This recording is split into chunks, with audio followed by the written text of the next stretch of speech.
Salut à tous, c'est Vincent Nguyen. Aujourd'hui, je vais vous montrer comment finaliser depuis le dos.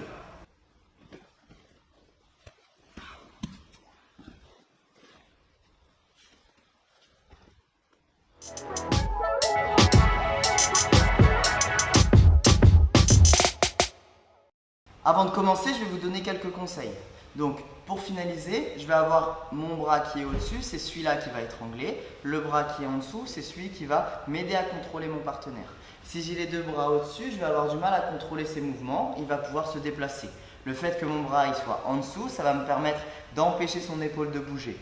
Ma tête va être très importante. Elle doit être du côté opposé de mon bras qui étrangle. D'accord? Mon bras qui étrangle, c'est mon bras droit. Donc ma tête, je la mets à gauche.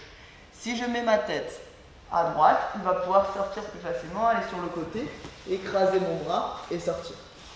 D'un côté de son cou, vous avez le bras qui bloque sa tête. De l'autre côté de son cou, vous avez la tête qui bloque sa tête. D'accord? Comme ça, j'empêche ses mouvements, je le bloque. Pour finaliser, je vais l'amener du côté du bras qui étrangle.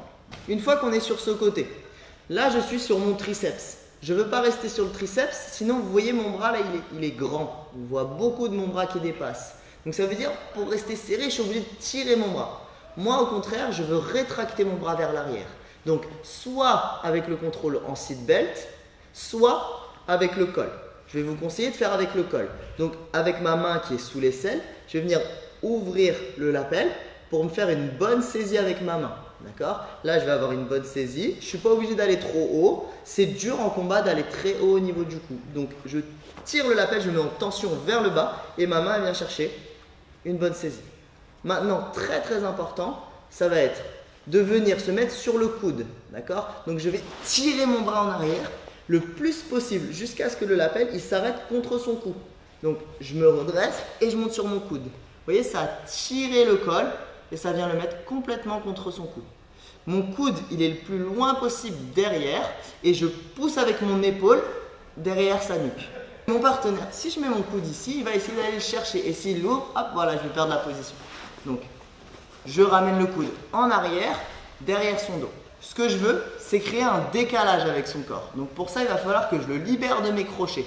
Je vais enlever mon crochet du côté où je me trouve. Donc on est vers la droite, je vais enlever mon crochet droit. Hop, je l'enlève. Souvent, il va tomber dans le piège et il va passer par-dessus. Ce qui va me permettre ensuite, avec mes orteils, là, de prendre appui, remonter et maintenant de mettre mon genou vers sa tête. À ce moment-là, ce que je veux, c'est charger sa tête sur ma cuisse et ramener mon coude en arrière, comme ça. Normalement, quand je le fais fort, ça étrangle déjà, d'accord? Donc, je tire le plus possible. Bon, je pousse avec mon épaule contre sa nuque. Ma jambe, elle va passer devant son ventre. Et maintenant, ma main qui était à l'autre col, elle va venir chercher le pantalon. Mon but, c'est de ramener sa jambe au maximum vers moi. Donc, je tire sur sa jambe et en même temps, je le ramène sur moi. Regardez, je me tourne vers sa jambe. Comme ça, je ramène ma tête vers sa jambe. De là, je vais faire un échange. Ma main, elle va passer en dessous et je vais ramener sa jambe contre moi. Je le ramène, je passe ma jambe par-dessus son épaule et je viens fermer mon pied par-dessus. Laissez pas vos jambes comme ça, d'accord? Je veux venir fermer l'espace et croiser mes pieds comme une garde fermée. Et de là maintenant, je le ramène en avant et je le tords comme ça. Je le ramène comme ça et avec ma main, je tire le col. Vous remarquez ici qu'on est tous les deux sur un angle différent. Sa colonne vertébrale, elle est dans ce sens-là. La mienne, elle est dans ce sens-là. Si j'essaye d'étrangler avec la même saisie, mais que je reste sur le même plan et que je vais en arrière comme ça ne va rien faire. Il faut que je sois sur le côté. Si je laisse mon bras un petit peu lâche par-dessus sa tête, je vais perdre la position, d'accord? Parce que lui, il va essayer de tirer sur mon coude pour me l'enlever, comme tout à l'heure.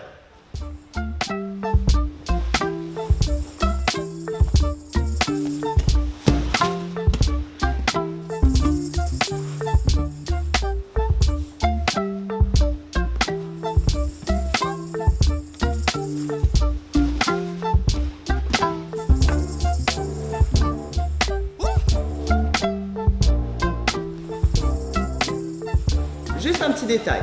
J'ai dit que mon partenaire, quand je me mettais ici et que j'enlevais mon pied, il allait passer par-dessus. Mais évidemment, je lui ai fait une fois, la deuxième fois, peut-être il n'a pas envie de passer par-dessus. D'accord? Donc lui, il tombe pas dans le panneau, mais moi je veux l'enlever quand même. D'accord? Donc j'enlève mon pied, et maintenant avec ce pied-là, je vais l'enlever, le mettre derrière son dos, et je vais le pousser. Du coup, je me retrouve avec mes deux jambes qui sont sorties complètement. Donc pareil, je vais venir pousser avec mon épaule, sauter pour me placer, le mettre sur ma cuisse avec mon épaule qui pousse sa tête et ma jambe passe par-dessus. Et là, de la même manière, je viens chercher son pantalon, je le ramène et je ferme par-dessus. Pour finaliser correctement et avoir plus de chances d'atteindre votre objectif, n'attendez pas forcément d'avoir vos crochets avant de mettre votre main dans le col. D'accord? Tout le long que vous êtes en train de travailler, par exemple, je suis en train d'essayer de prendre le dos, etc. Je viens tout de suite ouvrir, mettre la main au col. Comme ça, je suis placé. Lui, il est peut-être préoccupé par mes crochets. Donc, il défend les crochets. Hop, j'ai le temps de mettre ma main au col. Si vous attendez d'avoir mis vos crochets, lui, il sait que je viens de marquer 4 points. Donc, je ne peux pas les remarquer d'un coup.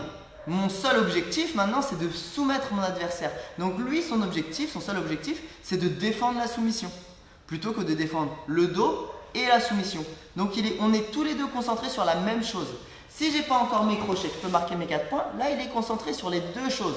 Voilà, c'était une technique de finalisation depuis le contrôle du dos. J'espère que ça vous a plu. N'hésitez pas à me laisser un commentaire. Et puis le petit coup de pouce pour moi, c'est si vous vous abonnez et que vous partagez la vidéo. Merci.